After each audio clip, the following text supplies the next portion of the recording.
Welcome to 1189, an online Bible commentary.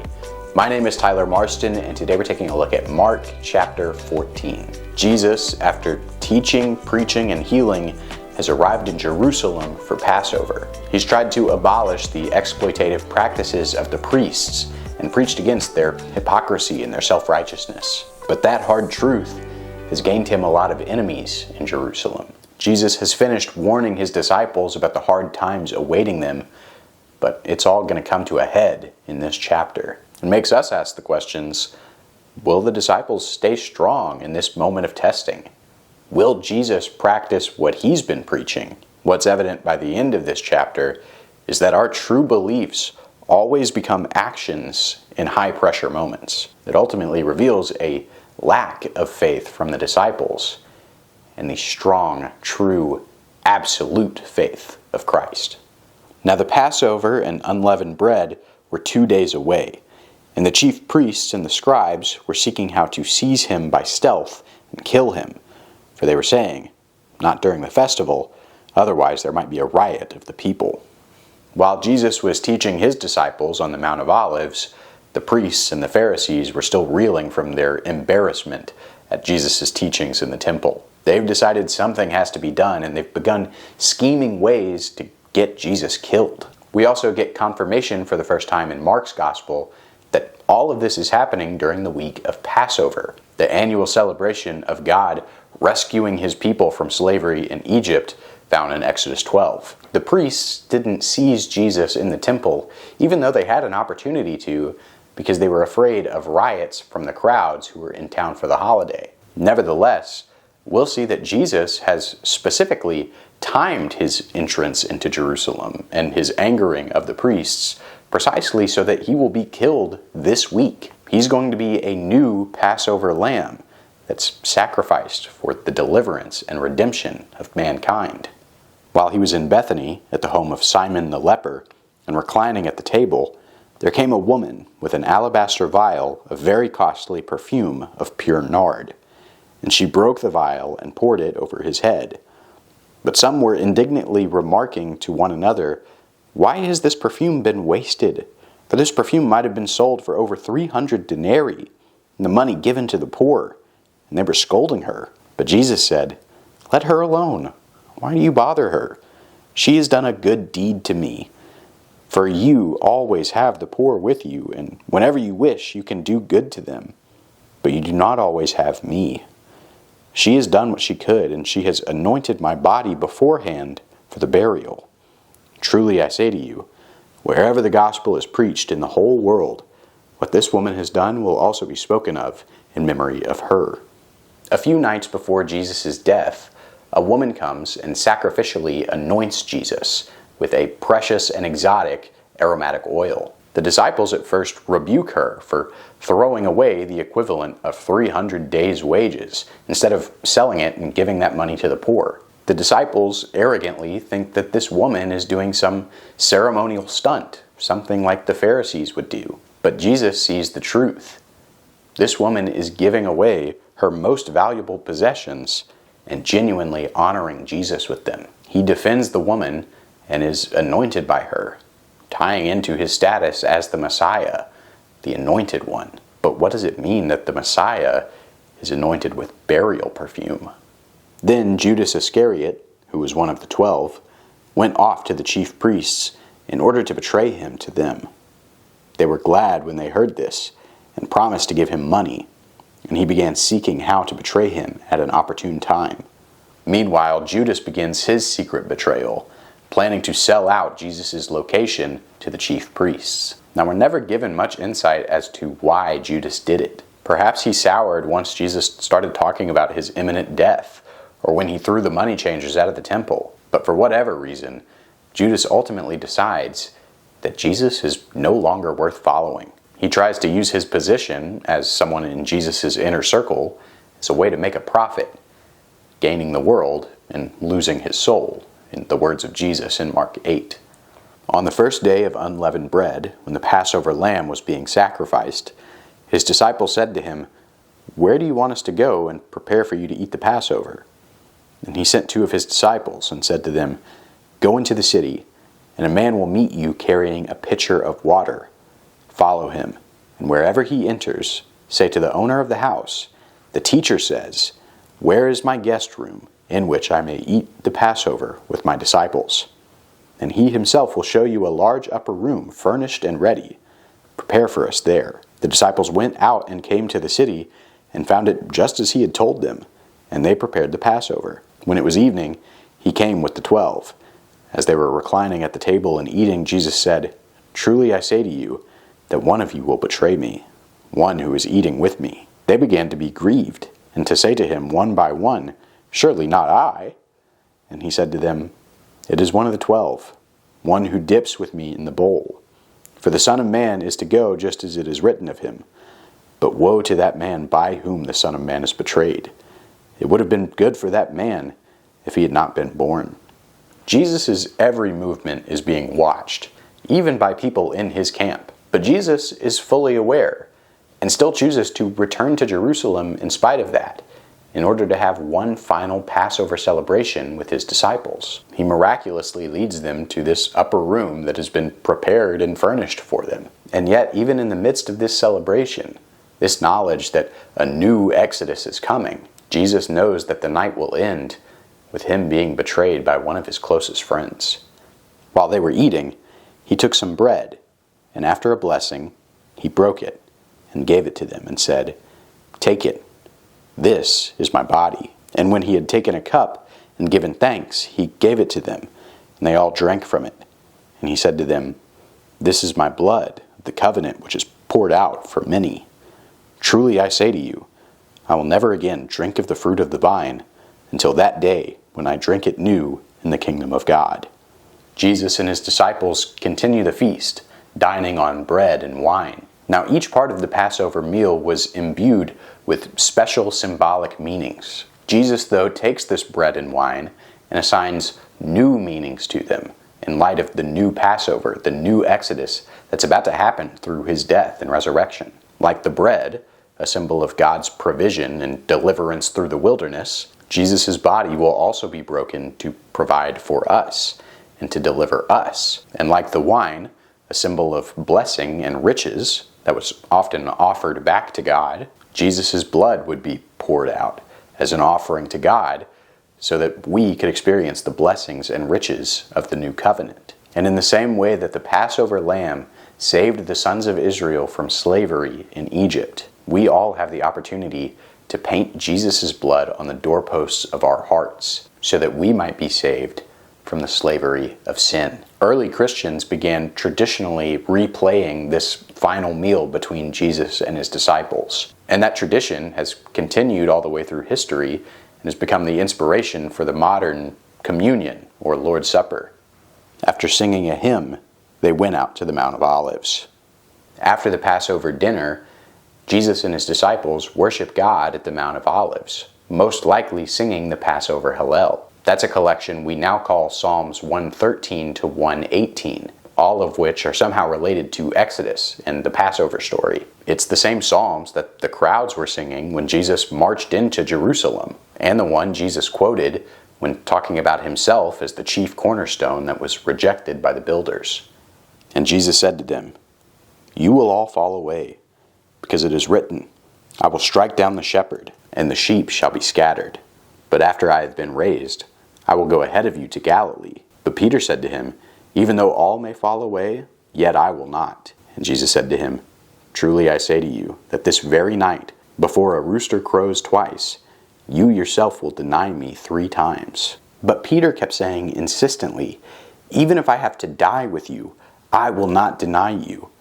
And they all were saying the same thing also.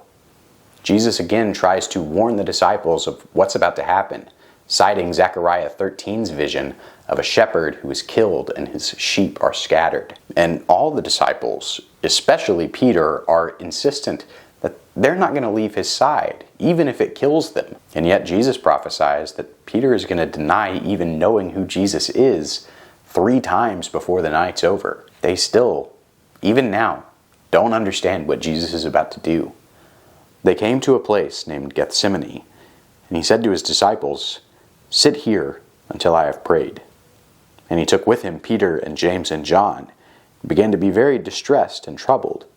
And he said to them, "My soul is deeply grieved to the point of death. Remain here and keep watch." And he went a little beyond them, and fell to the ground, and began to pray that if it were possible, the hour might pass him by. And he was saying, "Abba, Father, all things are possible for you. Remove this cup from me, yet not what I will, but what you will." And he came and found them sleeping, and said to Peter, "Simon, are you asleep? Could you not keep watch for 1 hour? Keep watching and praying that you may not come into temptation. The spirit is willing, but the flesh is weak." And he went away and prayed, saying the same words. And again he came and found them sleeping, for their eyes were very heavy, and they did not know what to answer him.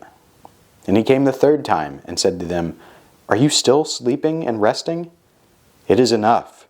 The hour has come. Behold, the Son of Man is being betrayed into the hands of sinners. Get up, let us be going. Behold, the one who betrays me is at hand." At the moment of greatest peril, knowing that his time is about to come, Jesus prays and prays for the strength to actually go through with it. He takes Peter and James and John a little further with him. They're the same disciples who saw the little girl's resuscitation in Mark 5 and Jesus' transfiguration in Mark 9. Anytime those three are separated from the rest, we see Jesus' true heart and purpose. Here, Jesus even prays that God would somehow make another way so that he wouldn't have to die this gruesome death. And yet, Jesus is still content to surrender everything to accomplishing the Father's will. It's an inspiration for us, knowing that Jesus felt all of the same temptations and apprehensions that we do, and he still chose to follow God's will, even when it meant suffering for himself, even though it meant laying down his life. Of course, the disciples don't realize the intensity of the moment, and they're falling asleep when Jesus needs their prayer the most. Immediately, while he was still speaking, Judas, one of the 12, came up accompanied by a crowd with swords and clubs, who were from the chief priests and the scribes and the elders. Now he who was betraying him had given them a signal, saying, "Whomever I kiss, he is the one. Seize him and lead him away under guard." After coming, Judas immediately went to him, saying, "Rabbi," and kissed him.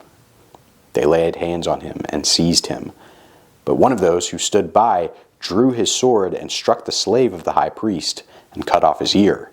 And Jesus said to them, "Have you come out with swords and clubs to arrest me, as you would against a robber? Every day I was with you in the temple teaching, and you did not seize me. But this has all taken place to fulfill the Scriptures." And they all left him and fled.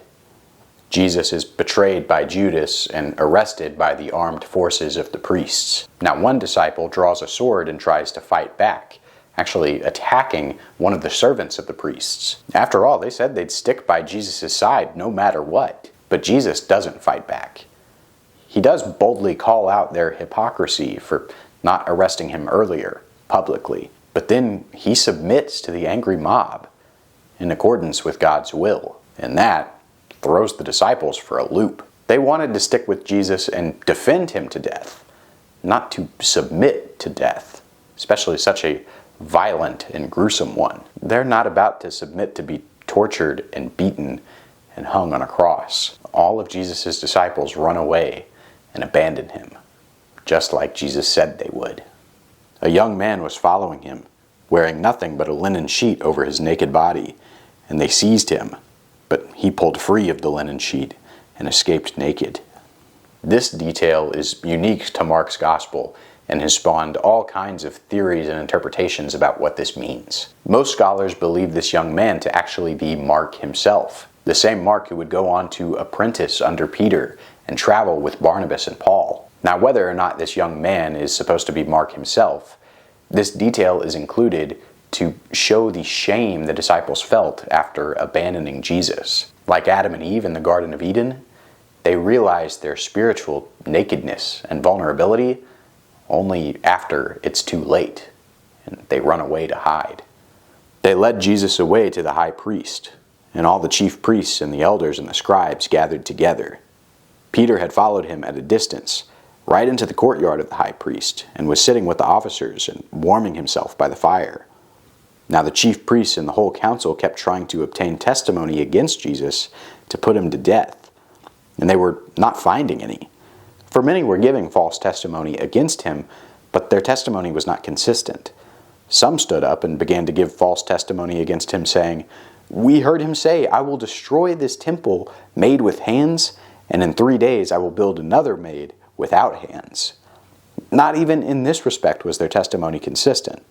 Jesus is put on trial in front of the whole Sanhedrin Council, Israel's supreme court made up of their priests and scribes and elders. They try all kinds of tactics in this sham trial, even bearing false witness, which is expressly forbidden by the 10 Commandments in Exodus 20. The best charge they have against him is someone hearing something about him saying something about tearing down the temple and rebuilding it in 3 days. It's similar to what Jesus said in Mark 13 about the impending Jewish-Roman war and the destruction of the temple. And yet this charge ends up being strangely prophetic, because Jesus' resurrection 3 days after his death marks an end to the temple sacrificial system. The high priest stood up and came forward and questioned Jesus, saying, "Do you not answer? What is it that these men are testifying against you?" But he kept silent and did not answer. Again the high priest was questioning him and saying to him, "Are you the Christ, the Son of the Blessed One?" And Jesus said, "I am. And you shall see the Son of Man sitting at the right hand of power and coming with the clouds of heaven." Tearing his clothes, the high priest said, "What further need do we have of witnesses? You've heard the blasphemy. How does it seem to you?" And they all condemned him to be deserving of death. Some began to spit at him, and to blindfold him, and to beat him with their fists, and say to him, "Prophesy." And the other officers received him with slaps in the face.